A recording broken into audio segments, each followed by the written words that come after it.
doing it. All right, welcome friends. Welcome.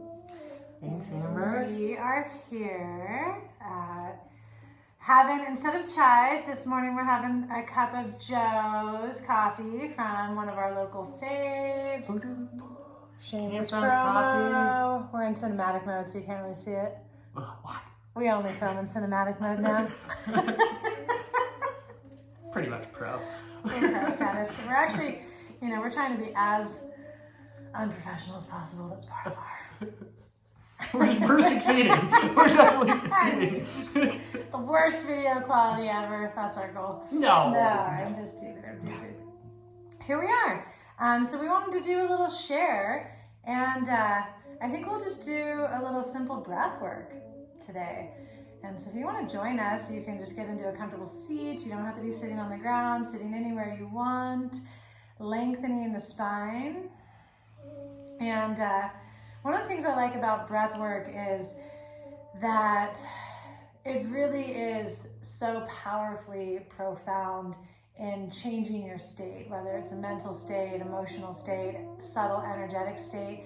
It physically actually balances your nervous system, regulates it. It's a tool for increasing that kind of sensation of groundedness. And when we're there, we remember, how empowered we are in the world and in life, and we can perceive things differently, and we have a choice in the matter. And it works quickly. It doesn't take like an hour of breath work. It can take just a couple minutes. Totally. Or one thing really you once said to me, you're like, the true yogi can like change their state in one breath, instant. And I wasn't lying. Yeah. It's true, so often we think we need hours, we need this big practice, we need this big ritual. Intricate sadhana. I think that's one of the gifts in this life of the sadhana of motherhood and devotion and seva, the karma yoga of it that's inherent for me in this life, is that I've learned to be a master alchemist of changing my state in the moment. And remembering that, So we'll do a little breath work, and then we'll do a little more chatting. And so we'll start with that counting of the breath. And this one we're going to start with is the 4-7-8 breath. And so we are going to begin though first by just finding that natural rhythm of the breath in the body. Close your eyes. Big exhale. And take a deep breath in to the count of 4. And now hold the breath in to the count of 7. Just let that count in your mind happen. And exhale to the count of 8. And keep that going. Inhale to the count of 4. Hold the breath for 7.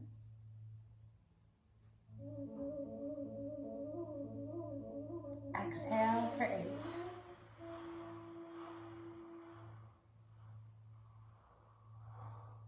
Inhale for 4. Hold the breath for 7.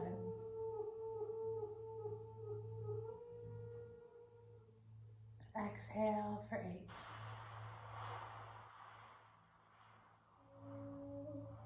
Three more rounds. Inhale for 4. Hold the breath for 7.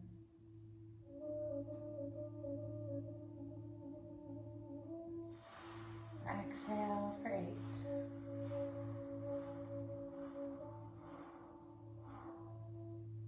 One more round.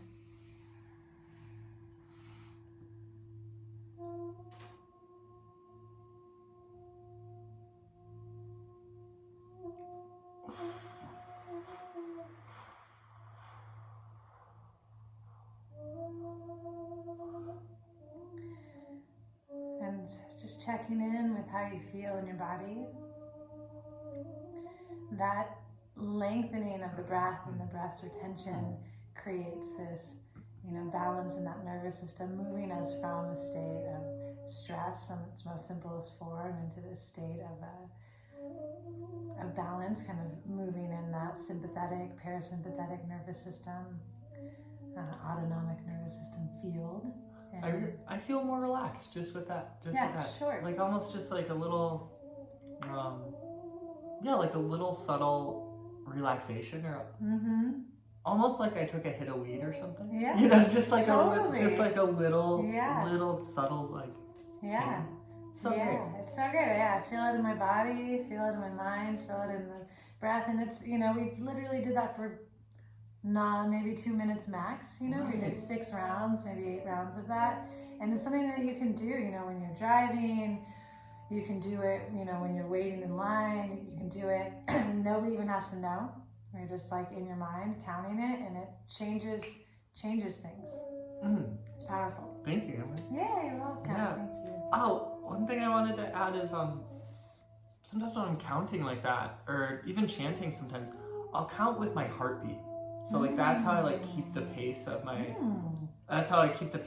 count.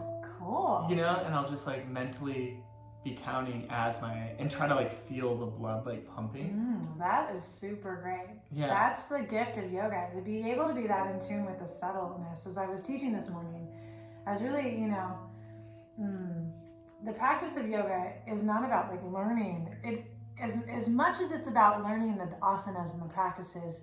It's about learning yourself and learning in that space of embodiment and becoming adept at that great listening to the subtleties that are happening inside of yourself, and the sensations and the movements, and even be able to hear and feel the heartbeat and the current of the blood in the body. Like that's something very subtle that comes with practice of awareness and embodiment. It really helps me be embodied, because it's like my mind is so slippery and clever that if it starts knowing what's coming or something, then it can simultaneously count and breathe and still be thinking about some other shit, Totally. which is not really the point. Yeah. It's almost, you can do that with a mantra too. It's like, Yeah. oh, I'm chanting this mantra, but it's like, well, a part of you's chanting the mantra, but then there might be other parts of you that are off doing something else. Yeah, So- and it is true. The mind is that clever and Yeah. that wild. I know that's even, I remember in like, studying a little bit like Tantric Buddhism or the practice, but I remember they, doing those mantras. It was also recommended that you visualize the words of it and you see, the symbols of it. And it's like just really all these tools to keep your mind engaged. And it's like, that's, and to keep yourself present and embodied in this moment. And it's a good thing. It is a good thing. Mm-hmm. Yeah, just you saying that real quick is like reminding me of why I love doing almost anything I've never done. Like driving a road I've never drove down, or like going to a place in nature I've never been, meeting someone I've never talked to, because then it's almost like your mind's taking so much in those new moments that then it's like this forced presence, because you don't know it's coming. Yeah. And I think it's really, that's maybe why the yogis often like broke their routines and traveled a lot, because if you're just like doing a similar thing, then it's harder to stay present, I feel. Yeah. Much harder. It's true. Yeah. It really is. Yeah. Yeah. I know, like in my younger years, in traveling more, I used to say that was when I felt closest to God. Yeah. Because you just have to be in the moment and present and aware of all sorts of things, For sure. Yeah. For sure. Yeah.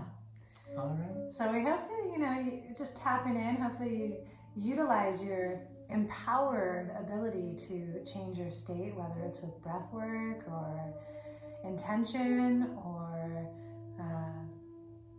however you do it. There's many layers of the mind to work with. I'm going to read. Yesterday, we found ourselves in a state, and we channeled.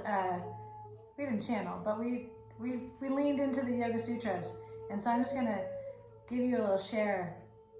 And this is from Sutra 1, which is called Samadhi Pada, and it's for those looking on being absorbed in spirit and oneness and connection, and and it's essentially, giving you all of these ideas of how to get into that connection. And so from the practice of meditating on the word Om, from that practice arises the attainment of inward directed consciousness, and also the obstacles to success disappear. These 9 obstacles to self-knowledge disrupt and scatter the mind. They are disease, dullness, doubt, negligence, laziness, dissipation due to excess craving, delusion, lack of concentration, necessary to achieve higher consciousness, and instability. And then it goes on, so I was thinking about it, because then from Sutras 1, for the next like 20 different little, little paragraphs, little sutras, little groups of words, it's like listing all these different ways that you can stabilize the mind and the body and the heart so that you can then be immersed in spirit. And it's really cool. There's many, many ways, many, many paths to God. I had a teacher that used to say, like, God is so great, there's many outlets to tap into that energy, And there's many ways: retention of the breath, mantra, counting, retaining, doing different things, and it's there for you. Yeah. I feel called to like issue this warning too. Beware of those who say there's only one way. Beware of people that say, "Oh, this is the way to spirit." It's like, well, it may be a way, it might be their way, but you are like the architect of your own way. Always. I love it. Yeah, thank you for that. Cool. Yeah. All right, be an architect. Yeah. Today, be an architect of your path. Big love. Namaste, y'all. Namaste.